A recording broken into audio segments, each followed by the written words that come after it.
Bharatiya Janata party और सामंती वर्ग के लोगों के गोद में उनके लिए काम कर रहा है। इसलिए मैं कहता हूं कि गरीबों की सरकार नहीं, ये पिछड़ों की सरकार नहीं, अभी पिछड़ों की सरकार नहीं, ये पिछड़ा का बेटा हो सकता है, लेकिन सरकार किसी दूसरे के लिए चला रहा है। जो उनके पीछे 3.5 लोग, वो कौन है 3.5 लोग? जो हमारे लोगों के लिए बाधक है, जो सामाजिक न्याय के लिए बाधक है, जिसने लालू जी को हटाने के लिए छल प्रपंच किया था, जिन्होंने कर्पूरी ठाकुर को 22 महीने में भगाया था मुख्यमंत्री के कुर्सी से, वो सारे लोग उनके बोलबंदी करके उनसे काम ले रहा है। इसीलिए नीतीश कुमार 20 साल से बने हुए, जो क्रांतिकारी होगा, जो परिवर्तनकारी होगा, जो गरीबों के लिए अपनी जान जोखिम में डालेगा, अपनी सरकार को जोखिम में डाले, उसका नाम कर्पूरी ठाकुर लालू प्रसाद यादव है। और जो पिछड़ा का बेटा है, गरीबों के लिए काम नहीं करता है, उसका नाम नीतीश कुमार है। दूसरे के काम यही फर्क है। अब एक बात कह करके मैं खत्म करूंगा अपनी बात। पहली बार जब लालू जी ने नीतीश कुमार जी को सहलाया था, लालू जी को अपने गोद में बैठाया था लालू जी ने नीतीश कुमार को, और गठबंधन की पहली सरकार बनी थी, और फिर वो चले गए बीजेपी के गोद में। असेंबली हुई पहली,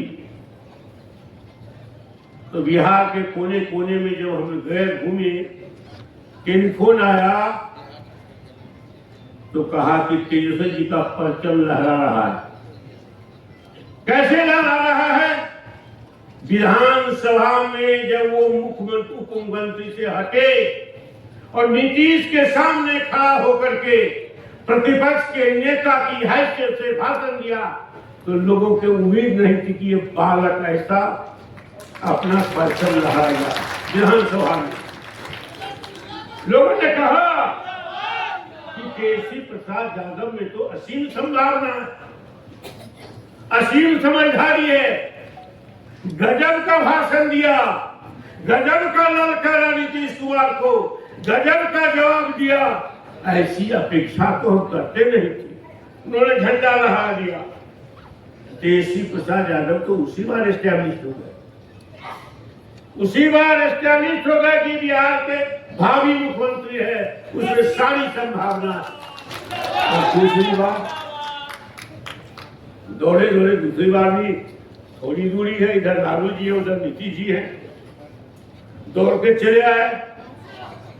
तेजस्वी जी ने 2 बातें की। लालू जी तो ओघरदानी है, नहीं लेना चाहिए था, ले लिए। नहीं माफ करना चाहिए कि माफ कर दिया, नहीं समर्थन देना चाहिए तो शामिल हो गए महागठबंधन में। नीतीश कुमार को ले लिए। तेजस्वी जी के पास दृष्टि है, नौजवान है ना, नौजवानों को जैसे दृष्टियां आती है। उन्होंने कहा कि 2 शर्त हमारी ये सरकार बनाने की। एक शर्त है कि बिहार में बेरोजगारी बहुत है और पद रिक्त है, और पद रिक्त है तो 10 लाख लोगों को नौकरी देने की राज्य सरकार की क्षमता है। नीतीश कुमार ने कहा कि पैसा कहां से आएगा, पद कहां है? कहा कि पद तो रिक्त पड़ा है, और आपकी सरकार ने फैसला लिया है कि पद रिक्त होगा, पद स्वतः समाप्त हो जाएगा। और दूसरी तरफ आरक्षण के सिद्धांत की अवहेलना हो रही है कि आउटसोर्सिंग से नियुक्तियां की जा रही, बैकडोर से, उसमें आरक्षण लागू नहीं होता है। आपको तर्क के साथ समझाया कि 10 लाख नौकरियां आप दे सकते हैं 1-2 साल के अंदर, आप तैयारी कीजिए, ये शर्त मंजूर हो तो आपके साथ जारी लेती है। कहा कि ठीक। आज बिहार के नौजवानों को 5 लाख बेरोजगार लोगों को काम मिला है, नौकरी मिली है, उसका संपूर्ण श्रेय सिर्फ तेजस्वी प्रसाद यादव को।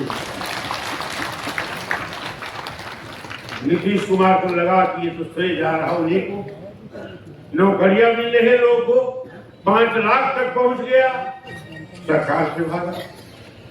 दूसरी बात कहा कि जात आधारित गणना करानी होगी ताकि पता चले कौन जात कहां छुपा हुआ है, विकास की धारा किसके यहाँ पहुंची है, नहीं पहुंची है, किसकी कितनी आबादी है, किसकी कितनी हिस्सेदारी है। जनगणना संविधान सम्मत है, जनगणना कराइए।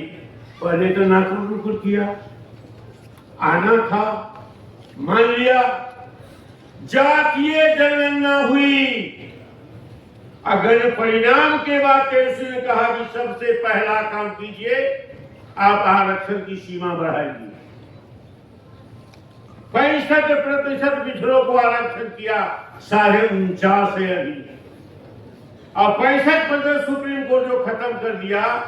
बिहार के पिछड़ों में बड़ा भारी मैसेज गया कि पिछड़ा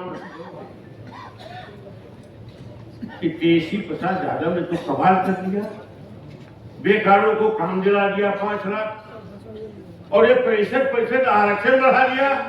नीतीश के लिए बहुत परेशानी का सवाल था कि तेजस्वी जी का नाम हो रहा है, सरकार तोड़ दिया, फिर परशुराम चले गए। लेकिन 65% आरक्षण खत्म हो गया तो तेजस्वी जी ने कहा कि डबल इंजन की आपकी सरकार है, हिम्मत है